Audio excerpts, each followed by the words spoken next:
Next caller ఉన్నారు మనకు. Sridhar Reddy phone చేశారు న్యూయార్క్ నుంచి. శ్రీధర్ రెడ్డి గారు మాట్లాడండి రాజీవ్ గాంధీ గారితో.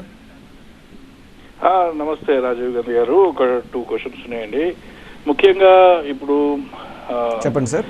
జగనన్న గవర్నమెంట్ అడ్వైజర్స్ చాలా మంది ఉన్నారండి. కానీ గవర్నమెంట్ అడ్వైజర్స్ అసలు వాళ్ళ రోల్ ఏంటి? వాళ్ళు ఇచ్చినటువంటి సలహాలతో రాష్ట్రం ఏమైనా అభివృద్ధి చెందిందా? అంటే డెవలప్మెంట్ ఆస్పెక్ట్స్ ఏంటి? గవర్నమెంట్ లో ఏమైనా రిఫార్మ్స్ తీసుకురావడమా? అంటే అడ్వైజర్స్ ద్వారా అది ప్రజలకు ఎక్కడా కూడా క్లారిటీ లేదు, విజిబిలిటీ లేదండి. అంటే వాళ్ళకి 3-4 లక్షల జీతాలు. సెకండ్ క్వశ్చన్ ఏంటంటే, ఇప్పుడు పరిమల్ నత్వాని అని ఒక ఎంపీకి రిలయన్స్ గ్రూప్ కు సంబంధించిన అతనికి ఇచ్చారు కదా, మరి పరిమల్ నత్వాని అసలు ఏం చేశారండి? మన రాష్ట్రానికి ఏం చేశారు? లేకపోతే పార్లమెంట్ లో ఎప్పుడైనా మన రాష్ట్ర సమస్యల గురించి మాట్లాడారా? ఆయనకు ఎంపీ సీటు ఎంత ప్యాకేజ్ కమ్ముకున్నారు? థర్డ్ క్వశ్చన్ ఏంటంటే, మీరు మీడియా గురించి అన్నారు. ఇప్పుడు సాక్షి అండ్ కూల్ మీడియా ఇదంతా మీకు కూడా మీడియాలు ఉన్నాయి కదా భజన చేయడానికి, కించపరచడానికి, ప్రత్యర్థి వర్గాల్ని కించపరచడానికి మీకు కూడా కూల్ మీడియాలు 4-5 ఛానల్స్ ఉన్నాయి. సాక్షి మీ సొంత మీడియా ఉంది కదా, అయినా కూడా నాకు మీడియా లేదు అని చెప్తారు జగన్. ఇన్ని అబద్ధాలు ఎందుకండి? రైట్ శ్రీధర్ రెడ్డి గారు. దెన్ ఓకే, 3 క్వశ్చన్లు అయిపోయినాయి. రైట్, ఆన్సర్ ఇస్తారు రాజీవ్ గాంధీ గారు. రైట్. ఎస్. ఒకటి, ఫస్ట్ ఆఫ్ ఆల్ ఆయన ఎంపీ సీటు మీరు ఎంత ప్యాకేజీకి అమ్ముకున్నారన్నారు. గత ఆంధ్రప్రదేశ్ రాష్ట్ర రాజకీయ చరిత్రలో ఏ రోజు కూడా రాజ్యసభలకి సామాన్యుల్ని, బహుజన వర్గాల్ని, బీసీ ప్రజల్ని పంపించినటువంటి దాఖలాలు చాలా తక్కువ. ఉదాహరణకు 14 నుంచి 19 మధ్యలో చంద్రబాబు నాయుడు అనే వ్యక్తి ఒక్క బీసీని కూడా రాజ్యసభకు పంపలేదు. బట్ మేము చెప్తున్నాం, గుండెల మీద చెయ్యి వేసుకుని ఒక బీసీగా నేను చెప్పగలుగుతున్నాను, ఒక బీసీ అయిన మోపిదేవి వెంకటరమణ గారిని మేము రాజ్యసభకు పంపాం, ఒక బీసీ అయిన పిల్లి సుభాష్ చంద్రబోస్ గారిని మేము రాజ్యసభకు పంపాం, అదేవిధంగా ఒక బీసీ అయినటువంటి ఆర్ కృష్ణయ్య గారిని మేము రాజ్యసభకు పంపాం, ఒక ఎస్సీ అయినటువంటి గొల్ల బాబురావు గారిని మేము రాజ్యసభకు పంపాం. ఈ విధంగా చెప్పుకుంటూ పోతే చాలా పేర్లే ఉన్నాయి. పాపం ఈయనకి వెళ్ళినటువంటి బీసీలు కనబడలేదు. అది మా దౌర్భాగ్యం. మా బీసీలను ఇప్పటికైనా మీరు రాజకీయ నాయకులుగా గుర్తించండి సార్. మా బీసీలు ముఖ్యమంత్రిగా గుర్తించారు, మా బీసీలను అందరినీ కూడా తీసుకెళ్లి రాజ్యసభలో కూర్చోబెట్టారు. కానీ మీకు బీసీలు కంటికి కనబడరు. మీరు ఎందుకంటే పచ్చకళ్ళ జోలు పెట్టుకుని చూస్తున్నారేమో అన్నటువంటి అనుమానం నాకుంది. కాబట్టి మీకు పరిమళ నత్వాన్ని కనబడ్డారు కదా, మిగతా వీళ్ళందరూ కూడా మీరు దయచేసి ఇంకో సైడ్ ఆఫ్ ద కాయిన్ కూడా చూడమని కోరుతున్నా.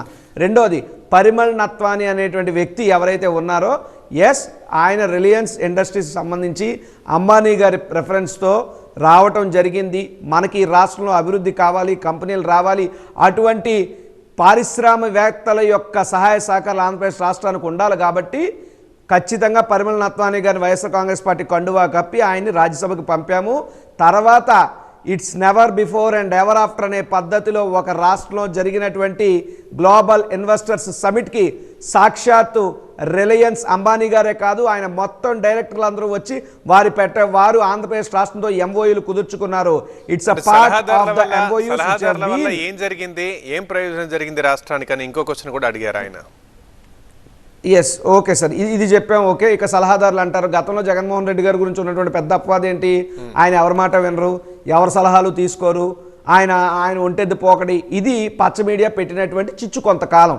అయితే జగన్మోహన్ రెడ్డి గారు అనే వ్యక్తి నాడైనా నేడైనా అందరు సలహాలు తీసుకుంటారు, సూచనలు తీసుకుంటారు, సమాలోచనలు చేస్తారు, కలెక్టివ్ డెసిషన్స్ జగన్మోహన్ రెడ్డి గారు తీసుకుంటారు. బట్ ఏదైనప్పటికీ నిర్ణయం తీసుకునేటువంటి నాయకుడు, ఆ నిర్ణయం వల్ల మంచైనా చెడైనా దాన్ని బేర్ చేసే గుండె ధైర్యం, దాని ముందు నిలబడి నడిపించే నాయకత్వం జగన్మోహన్ రెడ్డి గారికి ఉన్నది.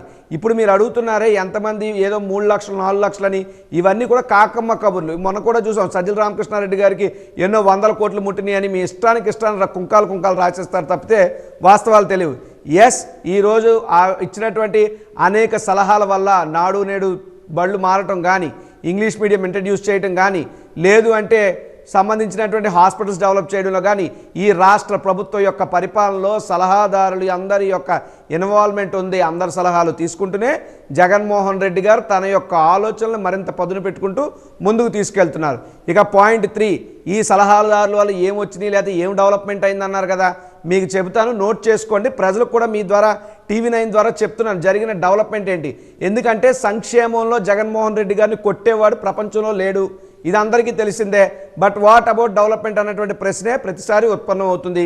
నేను చెప్తున్నాను, జగన్మోహన్ రెడ్డి గారు 2019లో ముఖ్యమంత్రి అయిన తర్వాత ఏటీసీ యోకోహామా టైర్స్ వచ్చిన జగన్మోహన్ రెడ్డి గారు ముఖ్యమంత్రి అయిన తర్వాతే గ్రాసిమ్ ఇండస్ట్రీస్ కానీ, బల్క్ డ్రగ్ పార్క్ కానీ, గ్రీన్ కో పవర్ ఎనర్జీ ప్రాజెక్ట్ కానీ, లేదు అనుకుంటే టీసీఎల్ స్క్రీన్స్ కానీ, సన్నీ ఒప్పోటెక్ కానీ, లేదా క్యాడ్బరీ కానీ, పానాసోనిక్ కానీ, టెక్బుల్స్ కానీ, లేదా ర్యాన్స్టాండ్, Infosys, Hero Motors, Ramco Cements, Chettinad Cements, NTPC green hydrogen, లేదు అనుకుంటే ఇనార్బిట్ మాల్, ఇవన్నీ జగన్మోహన్ రెడ్డి గారు ముఖ్యమంత్రి అయిన తర్వాత మాత్రమే ఆంధ్రప్రదేశ్ రాష్ట్రానికి వచ్చినటువంటి కంపెనీల లిస్ట్ ఇది కాక ఇంకా అభివృద్ధి ఏం చేశారని అంటే అది ఇంకో చాంతాడంత లిస్ట్ అవుతుంది.